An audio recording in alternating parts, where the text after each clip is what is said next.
ప్రకృతి నా ఆలోచనలకు స్వాగతం. వెల్కమ్ టు ప్రకృతి నా ఆలోచనలు.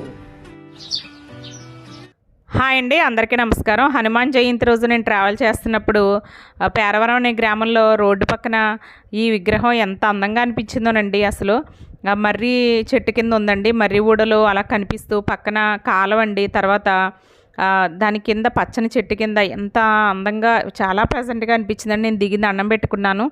తర్వాత ఒక చోట ఇలాగా ఎంత బాగా అలంకరించారోనండి ఆ హనుమాన్ దేవాలయాన్ని.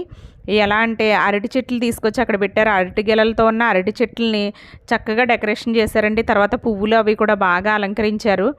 తర్వాత అక్కడ తులసి చెట్టు ఉందండి ఎదురుగా.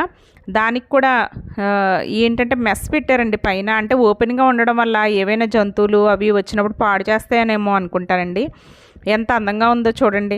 తర్వాత దేవాలయం అసలు ఇక్కడ పెళ్ళి కళ కింద ఎంత అందంగా అనిపించిందోనండి. మామిడాకులు అలాగే బంతిపూలు వాటితో మాత్రమే అలంకరించారండి. ఎటువంటి మొత్తం న్యాచురల్ ప్రొడక్ట్స్ అనండి ఏవైనా సరే. ఆ విధంగా అలంకరించడం వల్ల గుడి చాలా బాగుందండి. తర్వాత తమలపాకులతో నింపేశారండి అసలు మన ఆంజనేయ స్వామికి తమలపాకులు అంటే ప్రీతి కదండి.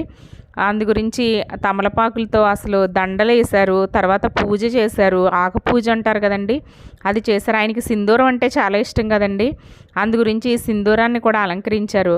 అసలు నల్ల విగ్రహం అండి. అలాగా ఆ సింధూరాన్ని అలా పూస్తే ఎంత అందంగా ఉన్నాడోనండి ఆ భగవంతుడు.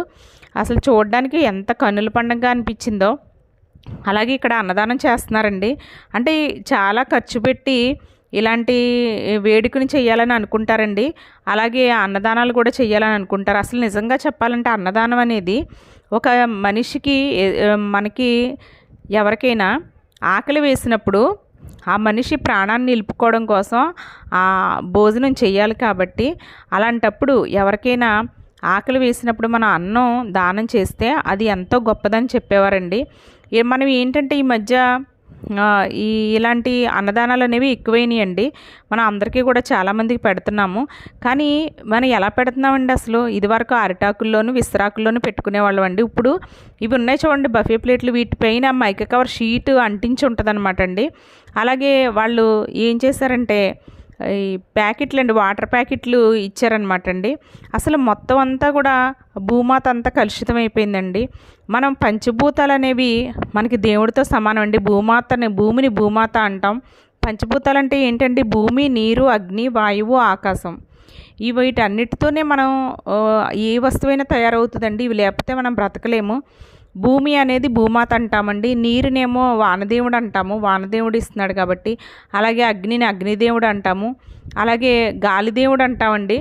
అలాగే ఆకాశరాజు అంటాము. అలాగే ప్రతి ఒక్కళ్ళని కూడా మనం ఒక దేవుడిలాగే భావిస్తామండి. కానీ మరి ఇలాంటి పూజలప్పుడు అవి మనం ఎందుకు పాడు చేయాలండి? అసలు మనం కూర్చుని అరిటాకుపై అన్నం పెట్టే స్థాయి నుండి నుంచుని ప్లాస్టిక్ కవర్లపై అన్నం పెట్టే స్థాయికి మనం ఎదిగిపోయామండి.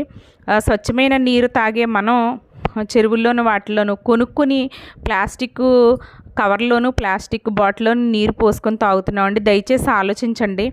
పంచభూతాలు మానవ మనుగడకు ముఖ్యం అండి. కాబట్టి వాటిని మనం కాపాడుకోవాలి. పంచభూతాలని కలుషితం చేస్తే మానవునికి ఫ్యూచర్ లేదు. ప్రకృతికి కుల మత భేదం అని లేకుండా అందరికీ ఇది సమానంగా పంచుతుందండి. దయచేసి ప్రతి ఒక్కళ్ళు ఆలోచించండి. ఎంత దూరం అని చూడండి. అసలు ఇవంతా ఏమైపోవాలండి? దయచేసి ఆలోచించండి.